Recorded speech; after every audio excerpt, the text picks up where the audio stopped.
Delivery చేయగానే మనం ఏం చేస్తాం, సిలిండర్ని వెంటనే తీసుకెళ్ళి జాగ్రత్తగా పెట్టుకుంటాం ఇంట్లో. అలా చేయకూడదు.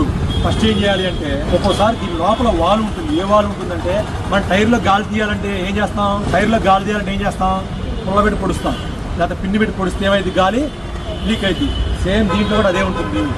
ఉంది కదా, రెగ్యులేటర్ ఆఫ్ ఆన్ చేస్తున్నప్పుడు మీరు ఒక విషయం గమనించండి. ఏం జరుగుతుందో చూడండి, రెగ్యులేటర్లో చూడండి ఏం జరుగుతుంది. ఒక పిన్ను వచ్చి పోతా ఉంది, అవునా? మనం రెగ్యులేటర్ పెట్టాక దీన్ని ఆన్ చేసామనుకోండి, ఆ పిన్ వెళ్ళి ఆ లోపల ఉన్న అది ఉంటుంది కదా, ఆ పిన్ని నొక్కిద్ది. నొక్కగానే ఏమైంది, గ్యాస్ అనేది ప్రెజర్గా ఈ రెగ్యులేటర్లోకి వచ్చేసింది. ఈ రెగ్యులేటర్ ఏం చేసింది, అంత ఫోర్స్గా రానియదు, స్టవ్ దగ్గరికి స్లోగా పంపించింది.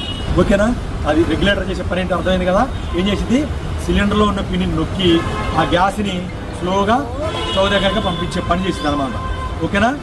మరి ఒక్కొక్కసారి మనం సిలిండర్ తీసుకుంటాం, మనం దాన్ని ఏం చేయకుండా పక్కన పెడతాం. సిలిండర్ అయిపోయింది, మార్చాల్సినప్పుడు ఏం చేస్తాం, పైన ఉన్న ఆ సీల్ అనేది దాన్ని ఓపెన్ చేసి, ఆ సీల్కి ఏముంటుంది, సీల్ తీసాక ఇలా మూత పెట్టి ఉంటుంది, ఆ మూత మనం తీస్తాం. తీగానే బొమ్మని గ్యాస్ పడతా ఉంటుంది. ఆ వాల్వ్ సరిగా, లోపల ఉన్న వాల్వ్ సరిగా కూర్చోకపోవడం వల్ల గ్యాస్ బొమ్మని పైకి పడతా ఉంటుంది.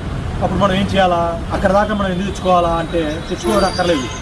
డెలివరీ బాయ్ సిలిండర్ మనకు డెలివరీ చేయగానే ఆ సీల్ అతనితోనే ఓపెన్ చేపియాలా, ఈ మూత కూడా అతనితోనే తీపియాలా. తీపిచ్చాక ఏమి రావట్లేదు అనుకోండి, మళ్ళీ మూత పెట్టేసి ఆ సీల్ దాని మీద పెట్టేసి పక్కన పెట్టుకోవాలా. మనం అలా చేస్తున్నాం ఇంట్లో, చేయట్లా. మరి చెప్పాలి, మీరు ఈ పేరెంట్స్కి చెప్పాలా, రాగానే ఇలా చేయాలా. ఇలా చేయలేదంటే రేపు పొద్దున ఏదైనా వాల్ ఫెయిల్ అయ్యి కొట్టిందనుకో పైకి, మనకేం చేయాలో తెలియదు. ఒకవేళ పొరపాటున అలా జరిగితే ఏం చేయాలో చెప్తాం. అలా పొరపాటున జరిగిందనుకోండి, ఇలా తీయగానే గ్యాస్ పడుతుంది, ఏం చేయాలి, వెంటనే ఈ మూత పెట్టేయండి, ఆగిపోతుంది.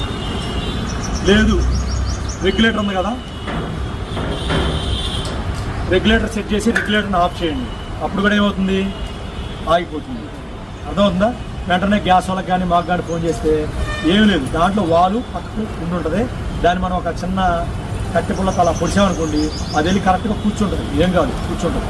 కానీ మనం చేయలేము ఆ పని, ధైర్యంగా చేయలేము. రిస్క్ ఎందుకు, మాకు కానీ గ్యాస్ వాళ్ళకి చెప్పారనుకోండి, మేము వచ్చి కూడా చేసేది ఏంటి, అదే చేస్తాం. అయితే మా దగ్గర అంతా ఫైర్ ఫైటింగ్ ఎక్విప్మెంట్ ఉంటుంది కాబట్టి, ఏదైనా ఫైర్ అయినా కానీ వెంటనే ఆరపడానికి ఎక్విప్మెంట్ ఉంటుంది కాబట్టి మేము చేసామనుకోండి, సేఫ్. ఓకేనా?